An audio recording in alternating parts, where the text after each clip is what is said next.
Sage Steele, host of ESPN NBA Countdown, joining us. Sage, good to have you back.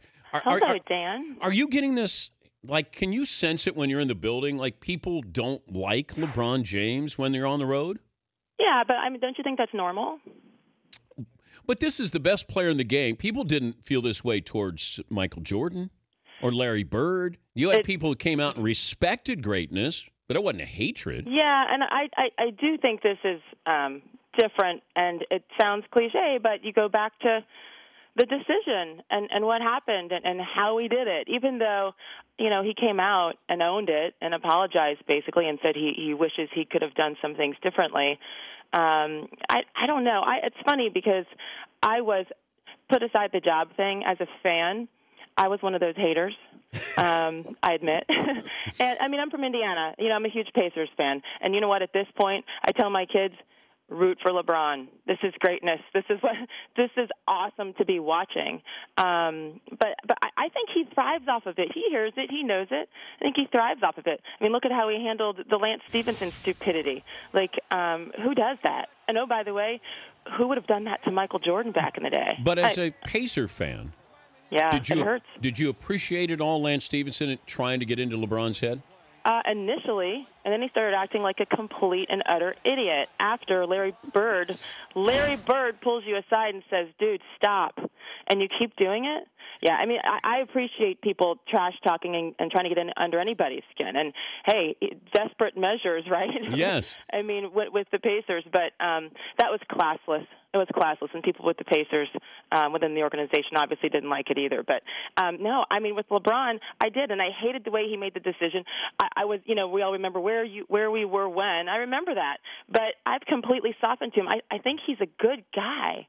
I think he plays his butt off. The leadership obviously is amazing what he's been able to do and how they respect him and then how he can own it if he screws up.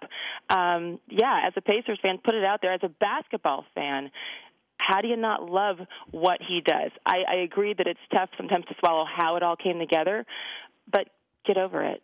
Sage Steele, ESPN NBA Countdown host, joining us on the program. How tough is it to get personality out of the Spurs or to kind of convey good stories with the Spurs when you're hosting? You know, last couple of years when I was hosting the daytime Sports Center segments, and, you know, we always brought Bruce Bowen on. Thank you, Bruce, for helping provide some stories because it's the only way we're going to get them. Or Avery Johnson. This year I don't have that so much with Jalen and Bill and Doug. But, you know what, to me, that's why this is such a great series and a great rematch, because you have all the drama and the stories and the sexiness of the Miami Heat. And then you have the Spurs, the boring Spurs, which, yeah, I guess back to your point originally is coupling that with why people hate LeBron so much and are rooting for the Spurs. I mean, they're the antithesis.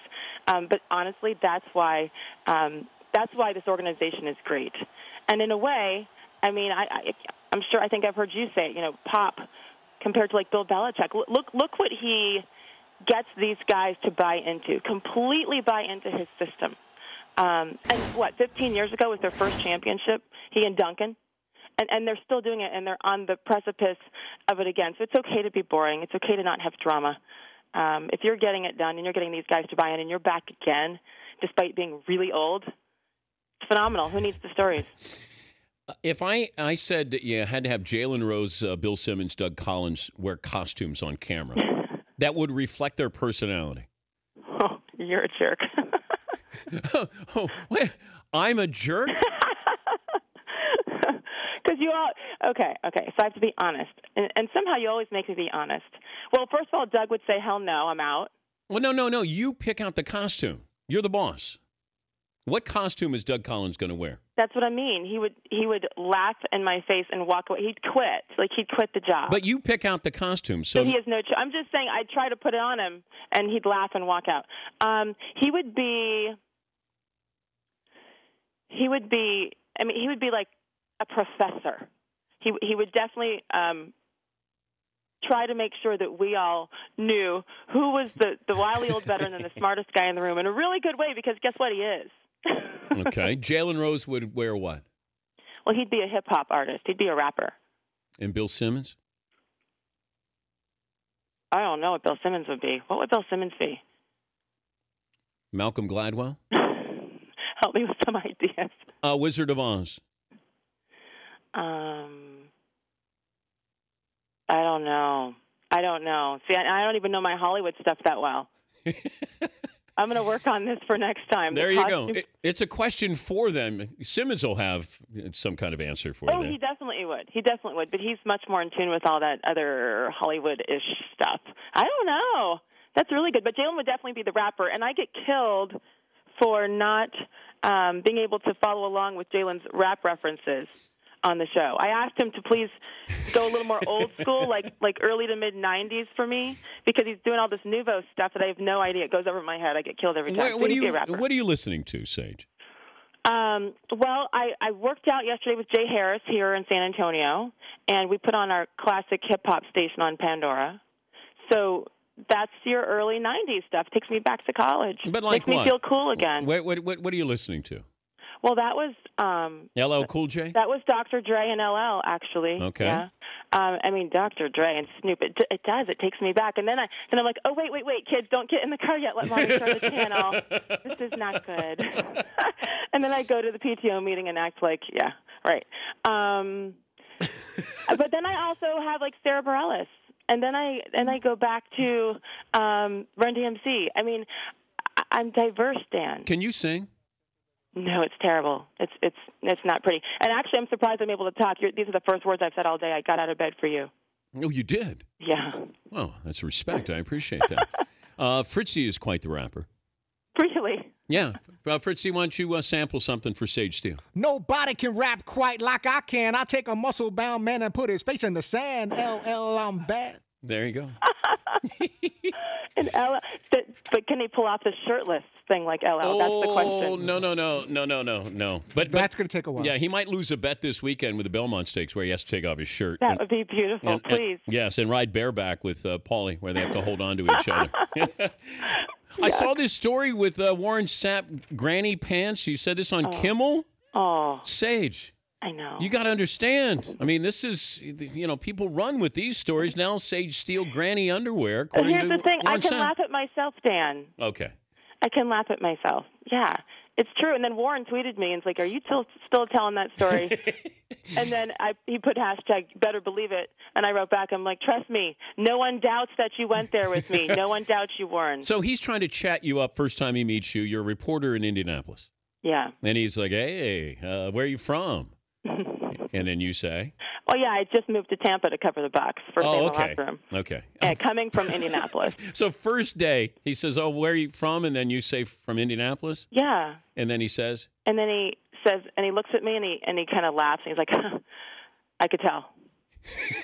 I'm like, what are you talking about? What are you talking about? And then he's like, I'll tell you at the bye week. I'm like, well, that's 8 weeks away.